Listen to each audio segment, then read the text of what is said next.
my wife at the time, I remember telling her at Waterloo Station, I said, "Baby, your breath stinks." And that was one of the most amazing things that ever happened in our relationship that became a marriage, because she was offended. She was very offended. And I said, "Listen, as your husband to be, if I can't tell you your breath stinks, then who can? Who can?" And for those who know the marriage myself and my wife have, there is no barrier. There is no barrier. But one time telling my wife, this is another thing, and I'll leave it here. I remember saying to my wife, "I love women. I love women." She looked at me like, what do you mean? I said, "Babe, I'm attracted to women." Now, of course, you are my woman. But I would be very naive to tell myself, "Oh, because I'm married, cheating is below." No, it's not. This is why you're seeing big men of God falling, because they almost became naive. I remember I heard someone say there are certain men of God who reach a certain level that they can no longer cheat. I said, "What do you mean by that? It's that kind of naivety that has people lost." And I said that's obviously the initial statement I said to my wife was shocking, but then I explained it. She was like, "Oh no, I understand." So we have some blunt, honest, transparent conversations you wouldn't believe. My wife knows everything. I don't care. I don't care, because if I was to lose her, I wouldn't care. My life things wouldn't matter. I need her to know everything. There's no barrier. There's no secrets. Here, take it. Have everything. But yeah, I'm here, man. I'm here. That was amazing. That is good. Listen, this has been going around the internet and it's been absolutely blowing off in the background of a lot of people. There have been so many different thoughts and opinions about the situation and scenario. Okay. I want to be very honest with you. Okay. This it's a whole conversation, an hour and a half video. And he actually made some really good points in the majority of the video. This is at the very beginning of the conversation when they're talking about being honest with your partner. And people have a problem because, of course, the one that was put on Snap, that was put onto Shea Butter and all those things, actually was from a place of they chopped it down a little bit. But the reality of the situation is he did just say what you heard him say. He literally just told you, he told his wife in an honest format that her breast stinks at Waterloo Road. Okay, at Waterloo Station. By the way, that's a train station. Okay, all right. I just want to make it very clear. It's a train station. All right. It's an underground train station. Now, what's the biggest issue with the situation? Here's my biggest gripe with the situation. It actually wasn't about the woman thing. I think that him saying, obviously, I love women, I kind of get where people might feel like he's being boastful. I think he's making a point in that respect. But the part that I have an issue with is the breath stinking part. Okay. Anything to do with breath stinking, BO, your pussoir stinks, your penis is small, your money's not long enough, you can't cook. Any of those areas are very touchy areas for both men and women. Your height, your breast size, any of those things are very touchy things for both men and women. And when they're touchy, we don't have to touch them in public. You get what I'm saying to you? If you're on camera and you wouldn't grab her breast or grab her pussoir, I don't need you to be talking about those things. I'm being facetious when I say this, in the sense of like there are inappropriate behaviors that are appropriate in certain arenas. For instance, if you were to grab your partner's pussoir or grab their breast when you were in your bedroom, ain't nobody gonna talk. It's in your bedroom, right? It's in the comfort of your entire home. Nobody can say anything. You do that in public and people are gonna look at you like you're a weird person. Right? Now, why am I mentioning this is because this is really important to be able to understand that when you are in a relationship, when you are in a marriage, by the way, the context of this conversation is these are 4 men who are married, young men, and it's not, they are wise men, by the way. I listened to them and it actually was a really good conversation. This is not an indictment on the whole entire conversation, but it is an indictment on the way that he shows up. And I'm going to break it all the way down in a completely different way, because I think a lot of people have taken a perspective of they're angry or they're annoyed by this, and men do this and women do this and men do that. And I hear it, and I'm not against it. I just think we need to take a different route, right? I need to understand the behavior. I need you to understand, where does this come from? So that's what we're going to do. We're going to break it all the way down, where it comes from. But my final statement on this, before we get a little bit deeper, is to say that this scenario and this situation with Ben, who is the husband of Nissy T, who is on YouTube. She has been on Back. If you guys watch any Back Chat, I know it came to America for a short while. Back Chat was a YouTube kind of conversation platform. They used to have a lot of debates and conversations with young people of a particular generation, and it blew up in UK, right? And Nissy T was on a couple of those seasons, and she was actually a very good fan favorite because she always seemed to speak sense. She is a Christian. She is a mother. She is a a person who is got a image of class and regalness. Okay, so this is out of brand when you see something like this. You know what I mean? People can feel like it's a little bit out of brand, and so I do understand how people are a little bit stressed by some of those situations, right? Okay, I can see how people might feel some type of way. But I want to focus on the why for today. I want to focus on the why for today. Why? Because this is very important. And in fact, I want to see if I can get, because there's a reason why this actually has happened. And it often comes because people have not set effective boundaries within their relationship. Okay, whenever I'm trying to solve this, I want you to understand I'm solving it from a relationship standpoint. Whenever stuff like this happens, it's usually a two-pronged thing. Like, as long as it's not abusive, it's usually a two-pronged thing. What does that mean? It means there is two sides to the story, and there has not been a setting of boundaries that have allowed the person to know what you're doing, what you're saying has gone too far. Right, and this for me is not helpful, or this for me is painful, or this for me is something that I don't want to see in a relationship. There hasn't been enough of that boundary setting, and so he's gone over the boundaries. Okay, so let's play the clip again. Let's get a little bit deeper, understand what's happening, understand where we are at right now. Okay, so I'm gonna get back onto the clip, and I know I've got a few tabs out. It's probably too open. My computer's gonna start bugging on me. Okay, cool. So let's bring this up again. Okay. All right, cool. So here we go. Let's set the context of what the conversation was about. To respond, you were listening to listen, and it's just taught me that yes, I've always been pro communication. There comes a time where my wife has really received this communication thing, and sometimes you're like, damn, I feel upset. Guess what, Ben? You've got to communicate. You know? So, but it's taught me. Also, what marriage has taught me is, you know, through I make it very intentional to speak to a lot of men about marriage, right? And I've really come to know most of the issues we face in our marriages is communication. And then what happens is because there is a lack of communication, problems that were minute in size compile in size, and then you get a boom. Now, what he said here is actually correct. When it comes to relationships, the problem is that people aren't actually communicating the truth. And this is where we need to start. Because he makes a comment to say, later on, that he doesn't care if he loses his wife, blah blah blah blah. And I'll play that clip in a second or two for you.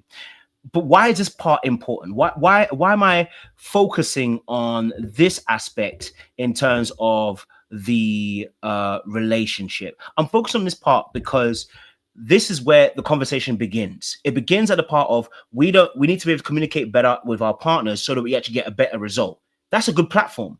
Now, I actually do believe, based on one of the statements he made, I actually think he's a bit more of an avoidant person. I think he's a bit of an avoidant person. And so there is something that happens with people who are avoidant typically, right?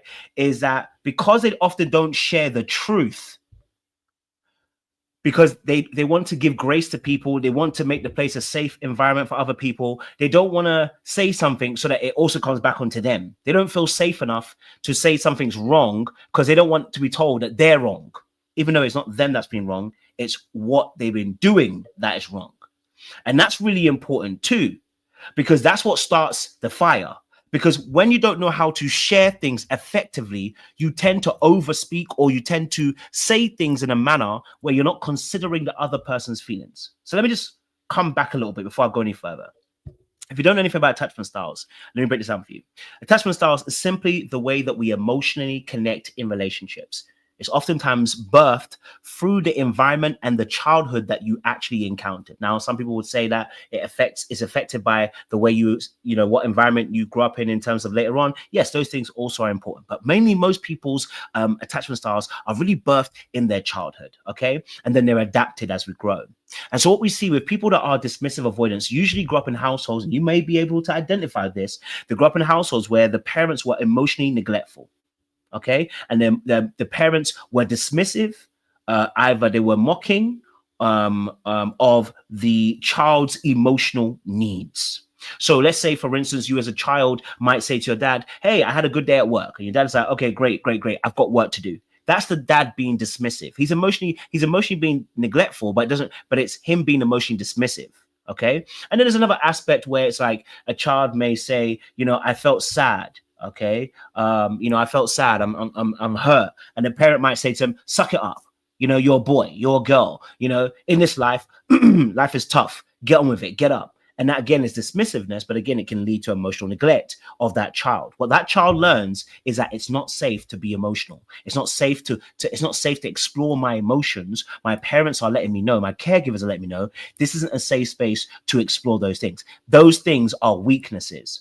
They don't solve your issues and they don't solve your problems. So when you grow up in a household like that, the child learns how to be also hyper independent. But what they also learn is that they can learn to not be able to talk about their emotional needs. Look, emotional needs don't go out the window, right? The need to feel loved, the need to feel desired, the need to feel cared for, the need to be spoken to with respect, the need to have boundaries, the need to have, you know, your values and your ambitions and goals all respected or loved or appreciated or validated. These are actual human things that everybody needs. And so when you start denying that and saying that you don't need them because actually you don't believe that someone could meet them because your parents didn't meet them, you take that into relationships. Now, how does that play a role in this scenario with this gentleman saying his wife's breath stinks? Well, really and truly, how this plays a role is in this situation and in this scenario, the person who might be avoidant is oftentimes avoiding conflict. So what they don't want to do is say things that are going to rock the boat, baby, rock the boat, baby. They don't want there to be an issue between themselves and their partner because they don't want separation. And separation for them can look like rejection. And so because separation can look like rejection for them, what they end up doing is avoiding conflict. But the problem with that is that eventually it builds.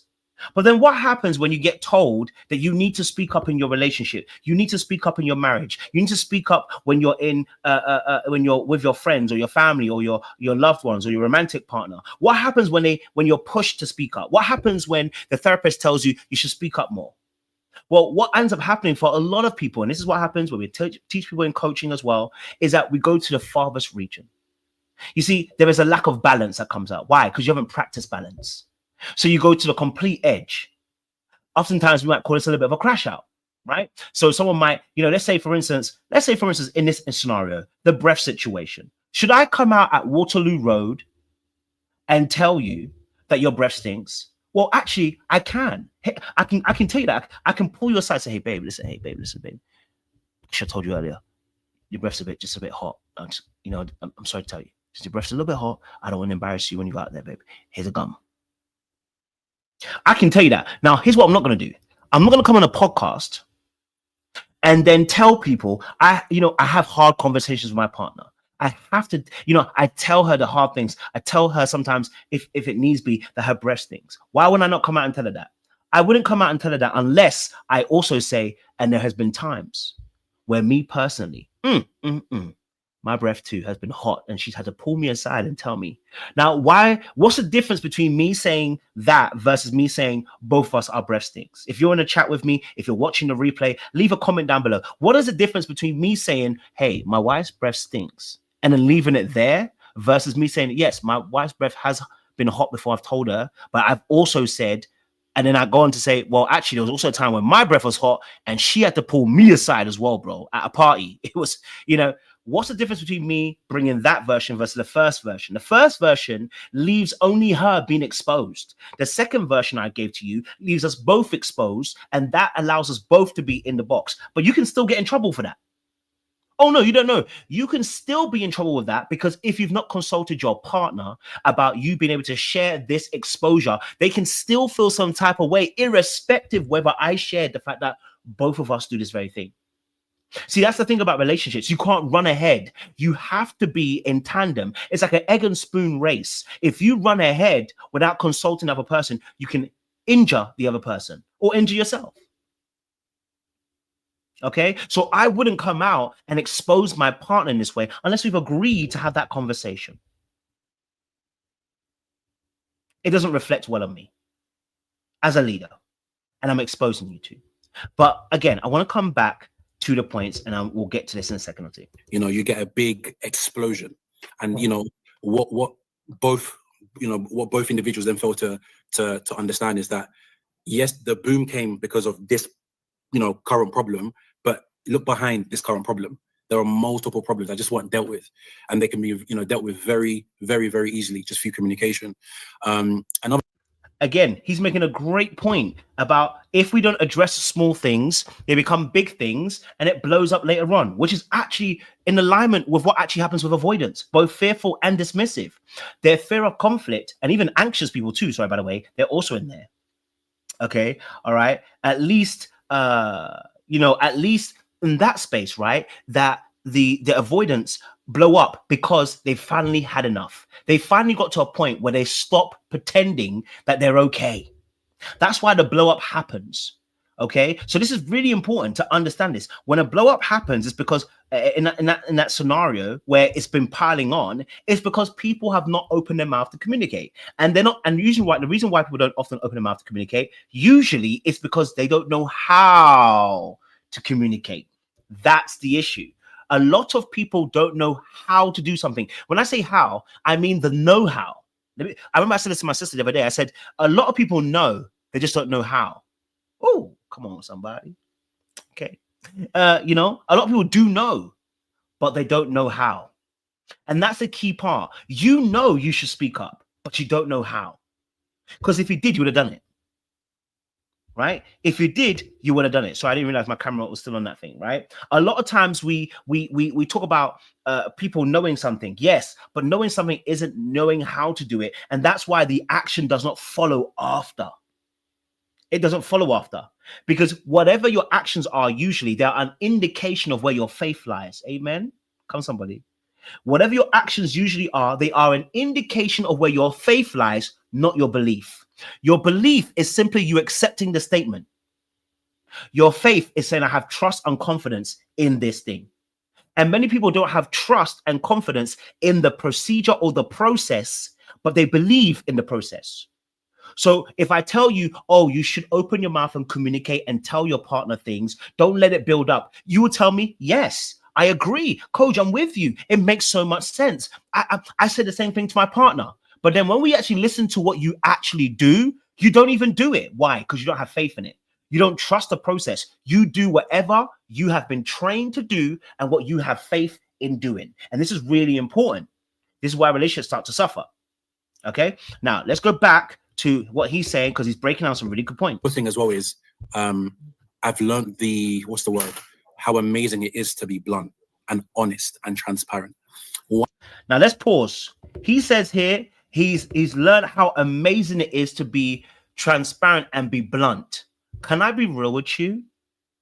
There are times and seasons. There is times and seasons in your hand. Okay, there are times and seasons for when you got to be blunt.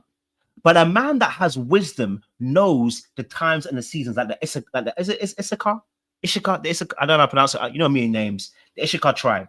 The Issachar tribe are the ones that were understanding of tribes and seasons. They're one of the 12 tribes of Israel. They understood times and seasons. As a wise man, you're supposed to see the times and the seasons, understand the waves and the nature of the relationship. This might not be a great time. And when you're not balanced, when you're carrying a wound, when you are an insecure attachment, that means anxious, that means dismissive avoidant, that means fearful avoidant. When you are those three things, you tend to misalign times and seasons.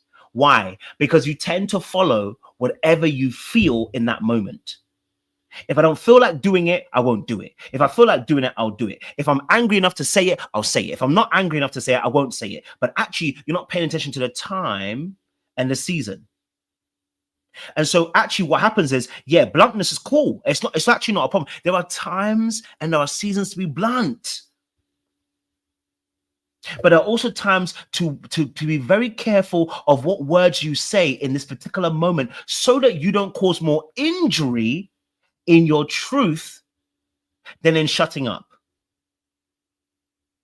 You see, a wise man knows when to shut up. A fool is a fool by the way he talks.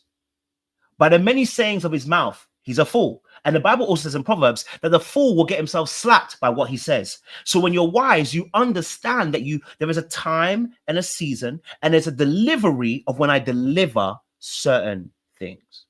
This is really important, right? So he's right. He's learned the art of being blunt, and that's where there's going to be an issue here. Okay, that's where there's going to be an issue, because now he's going to tell us about how being blunt is an issue, and it's not a problem. Being blunt's cool. Okay, all right. Being blunt is not. I have no problem with you being blunt at certain times, but we got to choose our timings. Okay, so let's listen. 1 week into dating my wife at the time, I remember telling her at Waterloo Station, I said, "Baby, your breath stinks," and that was one of the most amazing things that ever happened in our. Now, he said this was a week into dating. I just wanted to pay attention here. Okay? Hold on. And honest and transparent.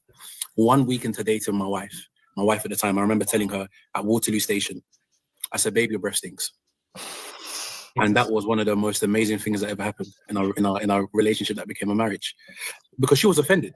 She was very offended. And I said, "Listen, as your husband to be, if I can't tell you your breath stinks, then who can?" Facts. Now, he's absolutely right. Listen, he's absolutely right. Look, he's absolutely right. If you can't tell your partner's breath stinks, then who are you? If you can't tell me that I stink a little bit in my armpits, who are you? If you can't tell me that, coach, you know what, you put a bit of weight and I know you want to stay lean, who are you? You're absolutely right. I actually don't disagree with him. I don't. I think he was right within his limits to tell her that. Now, if he told her in that way, got to be very careful, right? I think there's a way to say it. But here's the thing. Okay? Here's the thing. We didn't need to know that. Okay? We didn't need to know that. But if we did need to know that, there's a way to deliver that information. You see, the way he delivered it, if it had been an exposure about himself, it would have been fine. Say it however you want. Okay? Say it however you want. I've told you that delivery is more important than just the content.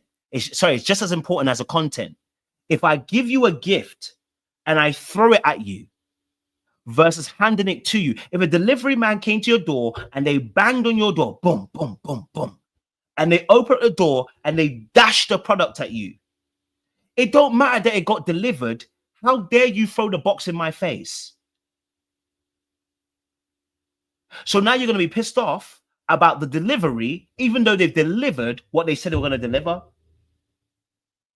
Even though the content is what you actually ordered. So delivery becomes just as important as the content you're delivering. Shut up is not the same as be quiet, although they mean the exact same things. Be quiet. Shut up. In fact, let me say it more softly. Shut up and be quiet. They are the same thing, but they have different weight. They are the same thing, but have different weight. Therefore, when you are delivering something, you must be aware of the person receiving it and understand how they may receive it.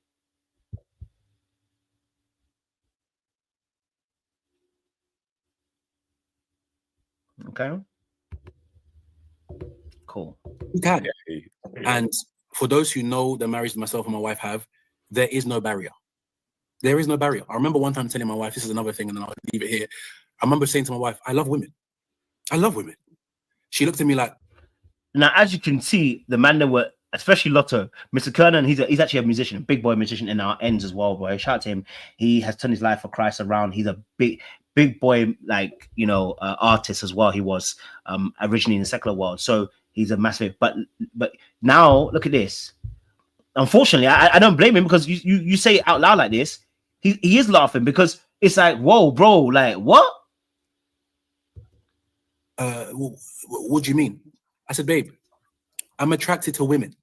Now, of course, you are my woman. But I would be very naive to tell myself, oh, because I'm married, cheating is below. No, it's not. Now, this is where some people had an issue. Okay, so the problem here is he's a bit of a contrarian. Okay, let me give you an example of this. And I remember this also too. You have to choose your timings correctly, right? I remember on Twitter, the way he's speaking is how I used to talk on Twitter. Okay, I know that it's going to incite with the way I'm going to say something. Let me give you an example. Okay, let me give you an example. An example of inciting, knowing that your words are going to cause carnage. Let me give you another example. Here's an example. If you don't believe in Jesus, you're going to hell. Now, that's partly. Everybody else who believes in anybody but Jesus, Allah, Buddha, Krishna, everything else, they're worshiping false gods and false idols. Now, as Christians, we can talk about this within our Christian realms. The moment you put it out in full public, be ready for warfare. You know what I'm saying to you? Be ready for warfare. Why? Because there's another way to deliver that information. I can just say, listen, the only way to heaven is Jesus. And that could cause carnage, but it's not saying carnage as me saying, and every other god that's out there is false. Yeah, Allah, Buddha, they're all false. Trust me, they're not alive, they're dead. And if I say that to someone, it can cause carnage, right? I don't have to deliver it that way. It is the truth, by the way. But what it does is it adds fuel. Do you see what I'm saying to you? It adds fuel to the situation. And a lot of times it's unnecessary. You're trying to engage to get a reaction. That's why you're saying that way. You're trying to get a reaction. And that's why I'm saying he's not protecting his wife by doing that. You know what I'm saying to you? And so now the way it's been delivered, right, is that people have to interpret this way. They have to interpret a particular way. And we've got to be very careful now, right? This is why you're seeing big men of God falling, because they've almost became naive. I remember I heard someone say there are certain men of God who reach a certain level that they can no longer cheat. I said, what do you mean by that? What do you... Okay. And I wondered if I can get the clip up. Sorry. I want to be able to, hold on. I want to be able to see if I can get this clip, because I went to see some of their video, and there was a video that intrigued me about Nissy, and I hope I saved it. Did I save it? I might not have saved it. Okay, I'll have to leave it alone. But there was a video of Nissy, and she was talking in an interview. As she was talking in an interview, she actually spoke about that she struggled to say how she felt when she was, almost like she was saying she struggled to say how she felt when she was younger, right? And I think that's really important. I think that's why we're having this scenario here, because the reason why this situation has gone on the way it's gone on is because for her, I believe that she may also not be fully telling how she feels about the situation. No, the person can be blunt and can be very honest. It's good, but it can be blunt, and there can be ways of someone telling the truth where there isn't truth. I always say truth without love becomes cruelty. So the way you deliver something, if it's not loving, it can be cruel. And that he set the tone within the first week. And because it wasn't shut down in the first week, it's gone on as it has gone on. Because he said it in the first week. That's the first week. Okay? The first week. Why is that important? I think because he set the tone.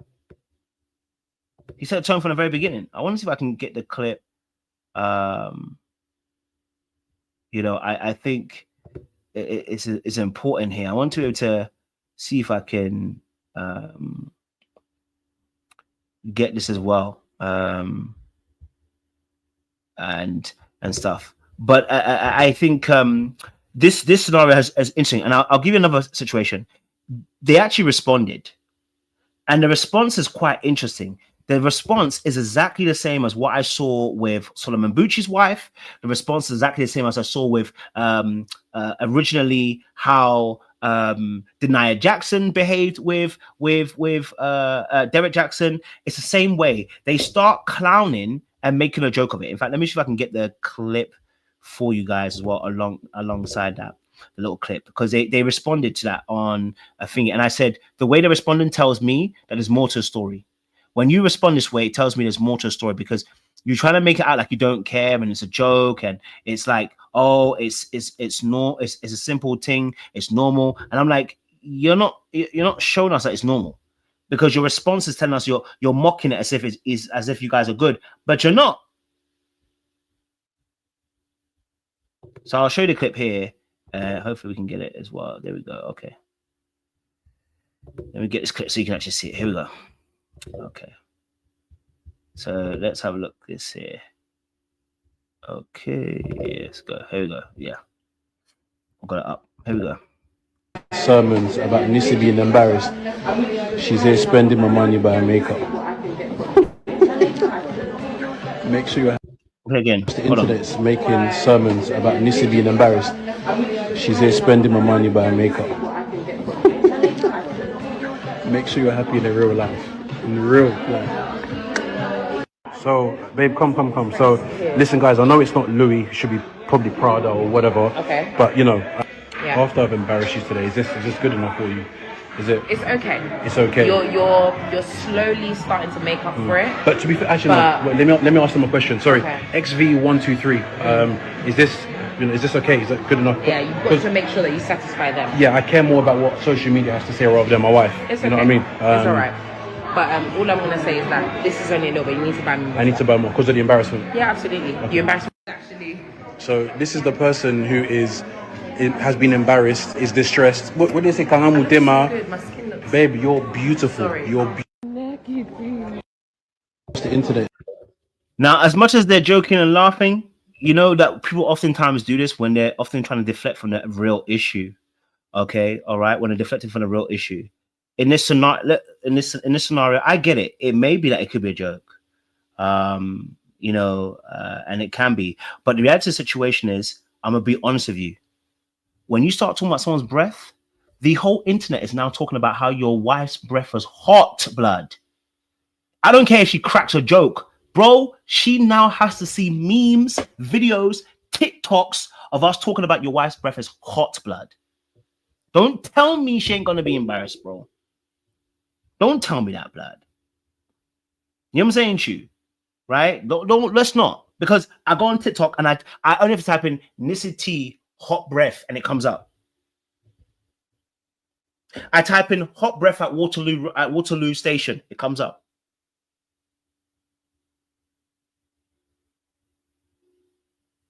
That's a lifetime worth of embarrassment. You know what I'm saying to you?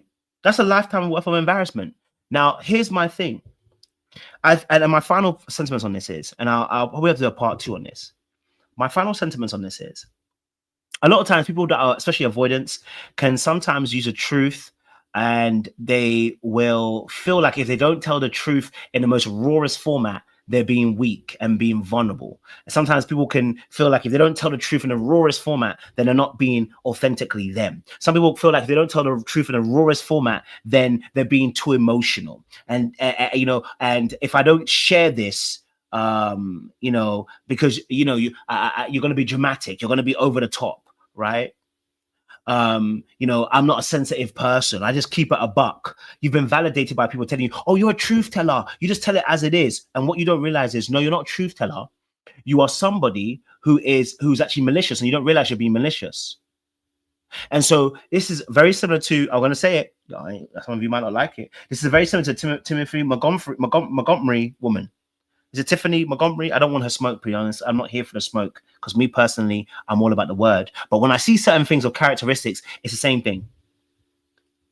It's the same thing. It's what I said about the Tony Gaskins thing about saying about dear future wifey. There's sometimes when you say certain things, you don't have to drag in other aspects when you say certain things. People that are self-professed truth tellers and then don't know how to deliver a message and you intentionally saying certain things, you're not truth telling, you're antagonizing. And you don't want to think about the emotional impact for the other person. You don't want to. You know what I'm saying to you? So for me personally, my final note on this is, I think he did not protect her by saying that the breath thing. The cheating part, that one, he actually had a whole point. There's a whole context to it. So it's not really that. But the breath thing, I think that's really important. I think it's really important in terms of the conversation, right? It's like, hey, look, in this scenario, this is how we should deliver it because we want to make sure we're protecting our partner, and we don't want our partner to be exposed to the world in this way, you know. So as a future husband, this I was actually praying about this the other day. I said I'd never want to embarrass my partner this way, and this for me is embarrassing. It's embarrassing. But let me leave it there for you guys. We'll definitely do a part 2 on this. We'll break some stuff down in a deeper level. But make sure you guys like, share, subscribe, click on that bell button for notification of uploads. We appreciate you. I still got to do a Shelly Ace live as well, so I will be doing that. Make sure you guys like, share, subscribe. I appreciate you guys. We'll see you again soon. Okay. All right.